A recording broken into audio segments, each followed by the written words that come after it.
नमस्कार दोस्तों, आपके अपने YouTube चैनल फ्लेम टारगेट में आपका स्वागत है। कृपया जो लोग नए हैं चैनल को लाइक और सब्सक्राइब करें, जिससे हमारा आने वाला हर वीडियो का नोटिफिकेशन आपको प्राप्त हो सके। तो चलिए दोस्तों, आज हम बात करेंगे कि डेंगू बुखार क्या होते हैं। ठीक है दोस्तों, हम बात करेंगे कि डेंगू बुखार क्या होते हैं।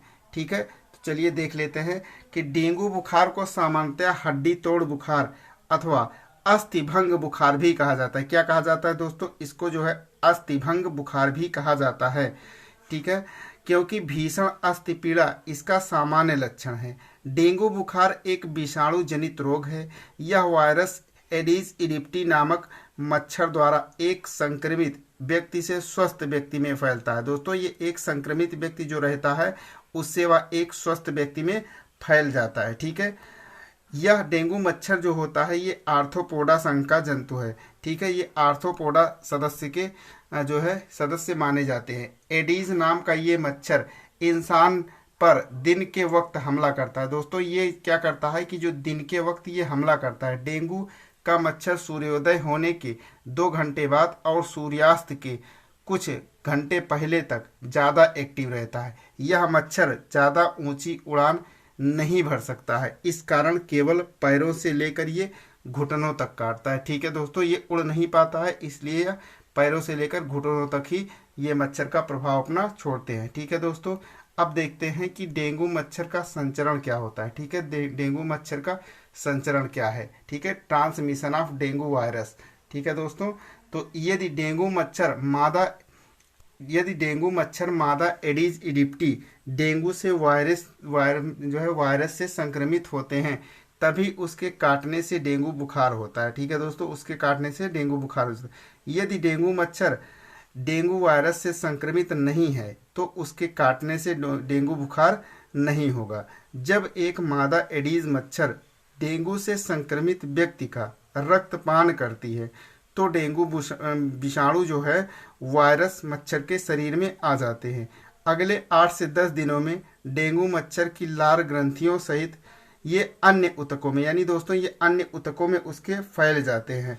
ठीक है, डेंगू मादा मच्छर एडिस इजिप्टी पर इस विषाणु का कोई प्रभाव नहीं होता है। ठीक है दोस्तों, इसका उस पर कोई प्रभाव नहीं होता है। ठीक है दोस्तों, नेक्स्ट देखिए, नेक्स्ट कह रहा है कि इसके विपरीत इस विषाणु वायरस युक्त मच्छर द्वारा स्वस्थ मनुष्य को काटने पर उसके रुधिर में मच्छर की लार के साथ विषाणु प्रवेश हो जाता है। जो उसका मच्छर होता है उसके लार के साथ जो है उसमें क्या होते हैं, ये विषाणु प्रवेश हो जाते हैं और मुख्यतः मनुष्य में हानिकारक प्रभाव डालते हैं, जिससे मनुष्य को क्या हो जाता है, डेंगू बुखार हो जाता है।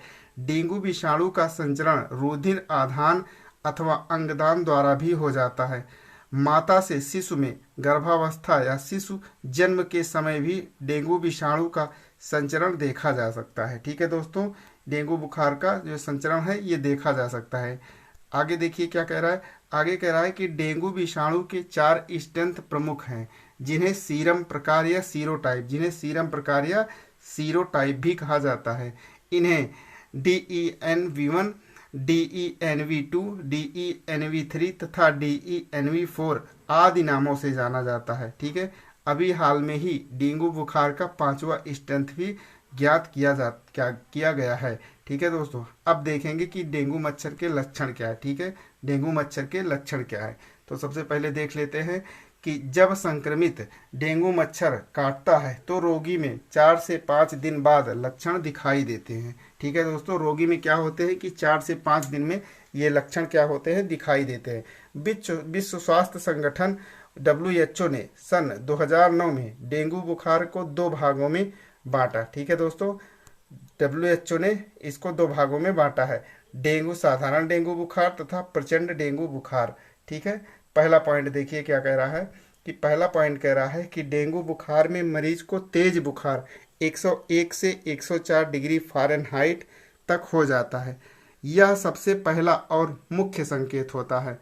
104 डिग्री फ़ारेनहाइट या इससे भी ज़्यादा बॉडी का तापमान डेंगू की निशानी है। दोस्तों, अगर 104 डिग्री से ज़्यादा होता है तो ये डेंगू की निशानी माना जाता है। दूसरा पॉइंट कह रहा है कि रोगी के सिर में गंभीर सिरदर्द होता है। नेक्स्ट पॉइंट कह रहा है कि रोगी की आंखों में दर्द होता है, खास तौर पर यदि दर्द आंखों के आसपास और आंखों के पीछे के हिस्से में हो। ठीक है दोस्तों, उसके आसपास या आंखों के पीछे वाले हिस्से में हो तो ये माना जाता है। ठीक है।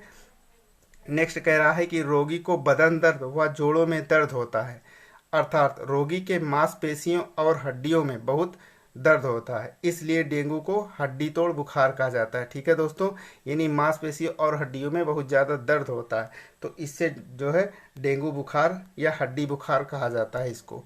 ठीक है। नेक्स्ट पॉइंट कह रहा है कि इस रोगी से पीड़ित व्यक्ति का जी भी मचलाता है और उल्टी आती है और दस्त भी होने लगते हैं। ठीक है दोस्तों, और दस्त भी होने लगते हैं। नेक्स्ट है, रोगी को भूख नहीं लगती है और भूख नहीं लगेगी तो रोगी कमज़ोर हो जाएगा और कमज़ोर में निरंतर इसको क्या आएंगे, चक्कर आते रहेंगे। ठीक है दोस्तों, इसके चक्कर आते रहेंगे।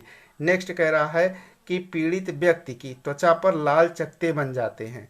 ठीक है दोस्तों, जो पीड़ित व्यक्ति होता है उसकी त्वचा पर लाल चकत्ते बन जाते हैं। ठीक है।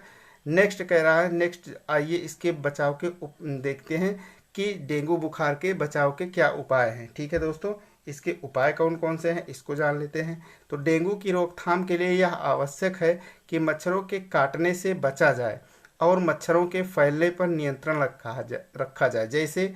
जैसे कह रहा है कि मच्छरों के काटने से बचने के लिए मच्छरदानी का प्रयोग करना चाहिए। किसका प्रयोग करना चाहिए दोस्तों, मच्छरदानी का प्रयोग सर्वप्रथम पहला उपाय है। ठीक है।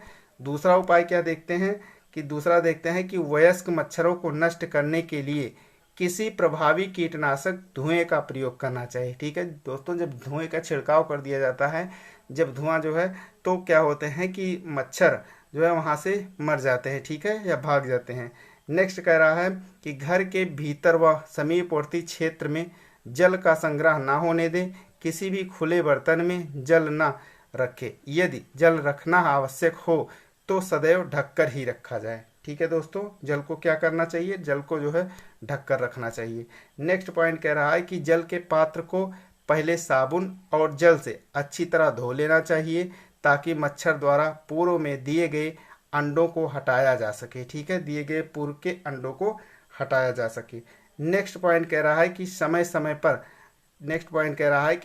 समय पर घर में कीटनाशक का छिड़काव करना चाहिए। ठीक है दोस्तों, कीटनाशक का छिड़काव कर देना चाहिए। नेक्स्ट पॉइंट कह रहा है यदि कूलर का उपयोग आवश्यकता ना हो तो उसका जल निकालकर सुखा कर रख देना चाहिए। कूलर के उपयोग के समय कूलर का जल नियमित रूप से बदलते रहना चाहिए। कूलर का जो जल है वो नियमित रूप से बदल देना चाहिए।